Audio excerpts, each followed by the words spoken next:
नमस्कार बच्चों, स्वागत है आप सभी के आपके अपने YouTube चैनल में। ओके, रिक्वेस्ट करूंगा यदि आप चैनल पर नए तो प्लीज चैनल को सब्सक्राइब, लाइक और शेयर कर लीजिएगा। साथ में घंटी का आइकॉन जरूर दबा लीजिएगा बच्चों। ओके, एक और विनम्र निवेदन है, साथ में नोटबुक और पेन जरूर रखना है बच्चों। Okay, are you ready? Let us get start. Okay, तो चलिए बच्चों, हम लोग पढ़ रहे थे राउल्ट के नियम से धनात्मक विचलन, है ना। उसमें आदर्श विलयन पढ़ा था, अनादर्श विलयन पढ़े थे हम लोगों के।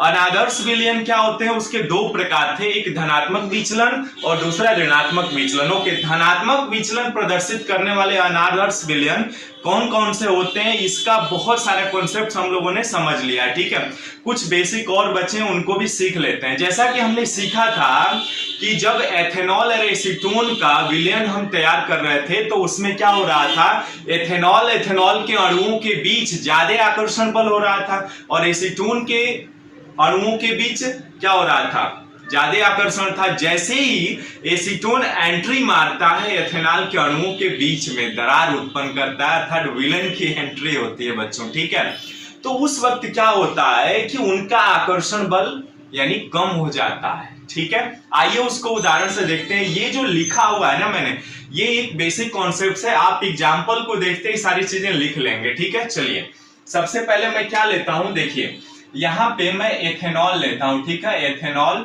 CH3 CH2OH। ठीक है बच्चों, ये हम सभी जानते भी हैं, ऑलरेडी ले चुके हैं हम लोग उदाहरण।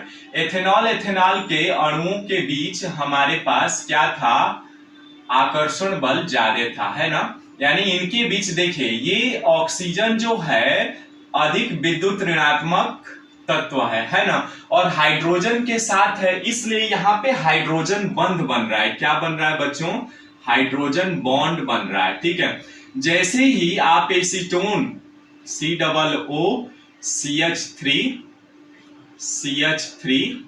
वैसे ही COCH3CH3।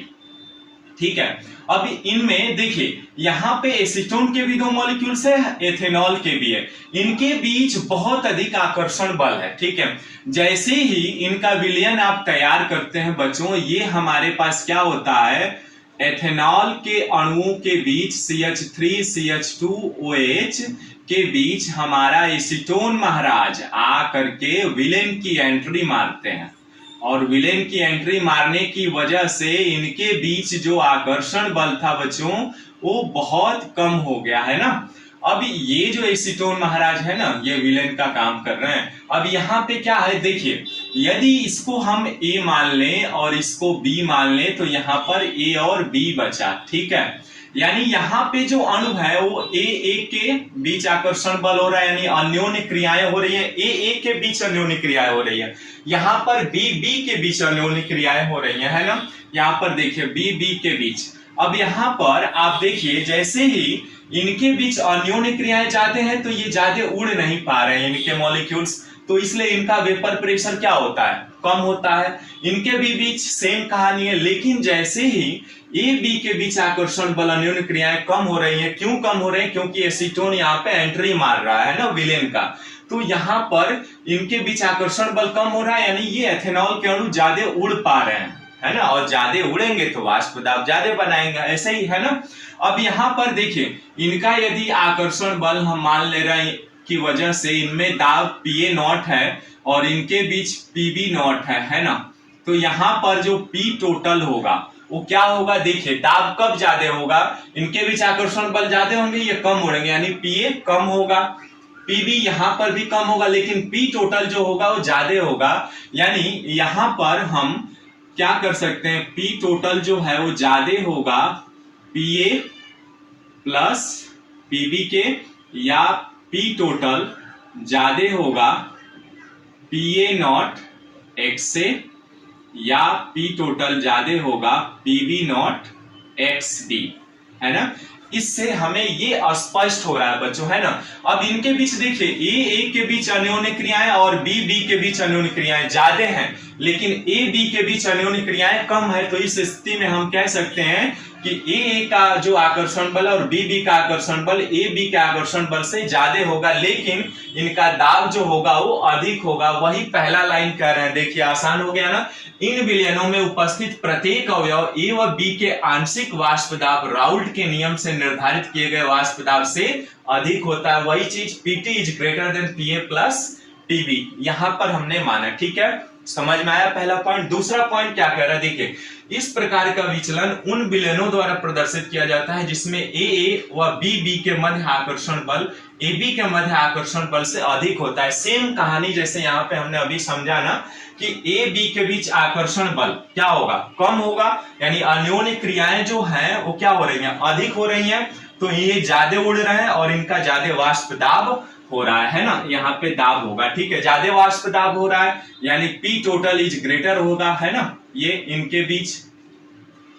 ठीक है, ए के बीच आकर्षण बल क्या हो रहा है, कम हो रहा है, तो अन्योन्य क्रियाएं कम होती हैं यानी कम उड़ रहे हैं ये, तो इनके बीच कम वाष्प दाब होगा, है ना, कम उड़ रहे हैं तो कम वाष्प दाब होगा। बी के बीच आकर्षण बल क्या होगा, ये कम होगा। सेम कहानी, अन्योन्य क्रियाएं कम हो रही है, कम उड़ पा रहे हैं, कम वाष्प दाब आ रहा है। सेम कहानी इसी एग्जांपल से आप लिख सकते हैं।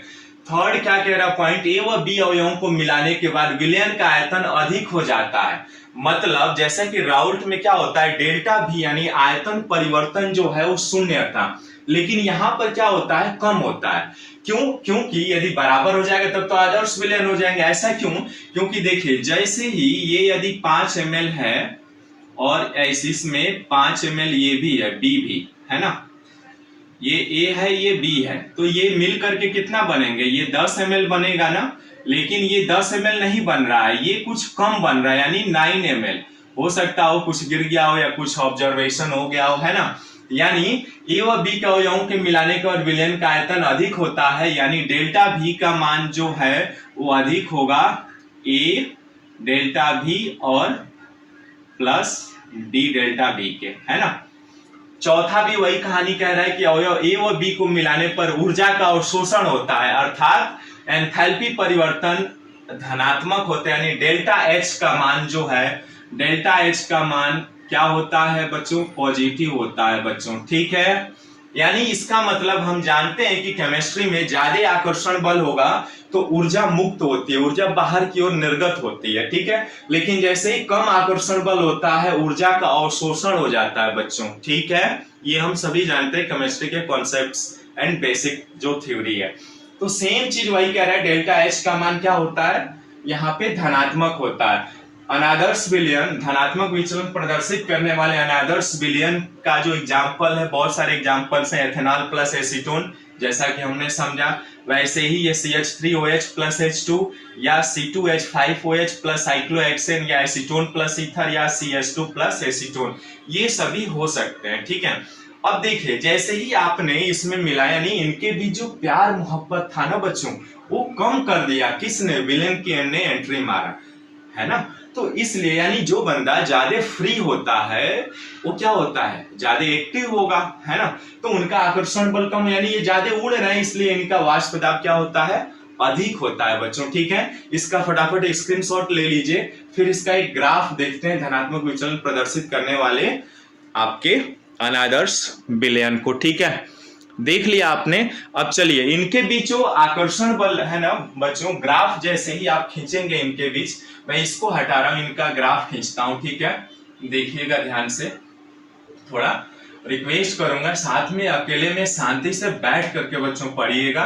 लास्ट में हम लोग तैयारी करने वाले हैं जबरदस्त। ठीक है, परीक्षा में 90 प्लस एवं मार्क्स आएगा, चाहे वो बच्चा पढ़ा हो या न पढ़ा, थोड़ा 1-2 महीने मेहनत कर लो बस, बाकी सारी चीजें मेरे ऊपर छोड़ो, जितना मैं बताऊं उतना कर लो बस, बाकी सारी चीजें सॉल्व हो जाएंगी। ठीक है, अब देखिए जैसे ही ग्राफ खींचेंगे हम, तो ग्राफ खींचेंगे तो हमें क्या होता है, हम पुराना ग्राफ खींचते भी हैं, पहले भी आते रहे हैं।